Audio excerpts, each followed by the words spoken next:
Hi friends, welcome back to Miss Kitchen. இன்றைக்கி வந்து நம்ம என்ன பார்க்க போகிறோன்னா, வீட்டிலே ப்ரெட் ஆம்லேட் எப்படி சிம்பிளாக ஈஸியாக செய்யலான்னு பார்க்கலாம் வாங்க. அதுக்கு வந்து ஒரு பவுலில் வந்து ஒரு 2 முட்டை எடுத்திருக்கேன். நான் இன்றைக்கி 2 முட்டையை உடச்சி ஊற்றிக்கலாம். கொஞ்சோண்டு ஒரு பிஞ்ச் அளவுக்கு சால்ட்டு சேர்த்துக்கலாம். அதுக்கப்புறம் பார்த்தோம்னா ஒரு 1/4 டீஸ்பூன் அளவுக்கு தனி மிளகாய் தூள் சேர்த்துக்கிறேன். பெப்பர் தூள் இருந்தால் பெப்பர் தூளும் சேர்த்துக்கலாம். நான் இன்றைக்கி பெப்பர் தூள் சேர்க்கல. தனி மிளகாய் தூள் 1/4 டீஸ்பூனும் 1/4 டீஸ்பூன் மஞ்சத்தூள் சேர்த்துக்கிறேன். கொஞ்சோண்டு பொடியாக நறுக்கி வச்ச கொத்தமல்லி இலை சேர்த்துக்கிறேன். மஞ்சத்தூள் சேர்த்துனோம்னா அந்த முட்டையோட ஸ்மெல் வராமல் இருக்கும். அதுக்காக தான். மஞ்சத்தூளும் ஆப்ஷனல் தான், உங்களுக்கு வேணும்னா சேர்த்துக்கோங்க, வேணும்னா ஸ்கிப் பண்ணிக்கோங்க. இப்போ இது எல்லாத்தையுமே நல்லா இந்த அளவுக்கு பீட் பண்ணி எடுத்துக்கலாம். பாருங்கள், இப்போ அந்த நம்ம சேர்த்துன மசாலாக்கள் எல்லாமே கலங்கிடுச்சு. இது ஒரு தனியாக வச்சிடலாங்க. இப்போ வந்து ஒரு தோசைக்கல் வச்சுக்கலாம். வச்சுட்டு ஆனில் வச்சு சூடு ஏறினதும் பட்டர் சேர்த்துக்கலாங்க. பட்டர் இல்லைன்னா ஆயில் சேர்த்துக்கலாம். பட்டர் இல்லைன்னா நீங்கள் ஆயில் கூட சேர்த்துக்கலாங்க.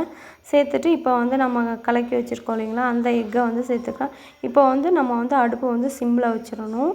சிம்மில் வச்சுட்டு பாருங்கள், இந்த மாதிரி தோசைக்கல் ஃபுல்லாக பரவுற மாதிரி நம்ம வந்து அந்த முட்டையை வந்து பரப்பி விட்டுட்டு, இப்போ வந்து நம்ம என்ன செய்ய போகிறோன்னா, 2 ப்ரெட் எடுத்து ஸ்லைஸ் ப்ரெட் எடுத்து இந்த மாதிரி திருப்பி போட்டுக்க போகிறோங்க. போட்டுட்டு கொஞ்சோண்டு ஆயில் மேலே சேர்த்துக்க போகிறோம்.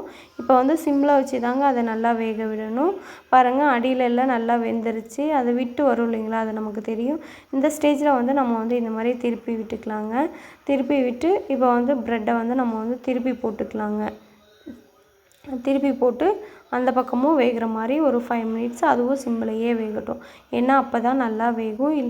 ஆனில் வச்சிங்கன்னா கருகிரும், நல்லா இருக்காது டேஸ்ட்டு. அதுக்காக தான். பாருங்கள், இந்த மாதிரி திருப்பி போட்டு மறுபடியும் திருப்பி போட்டு எடுத்து இந்த மாதிரி மடித்து எடுத்தோம்னா ப்ரெட் ஆம்லேட் ரெடிங்க. ஈவினிங் ஸ்நாக்ஸாக உங்கள் குழந்தைங்களுக்கு இந்த மாதிரி செஞ்சு கொடுங்க. ரொம்ப டேஸ்ட்டாக இருக்கும். நம்மளும் செஞ்சு சாப்பிட்டோம்னா ரொம்ப டேஸ்ட்டாக இருக்குங்க.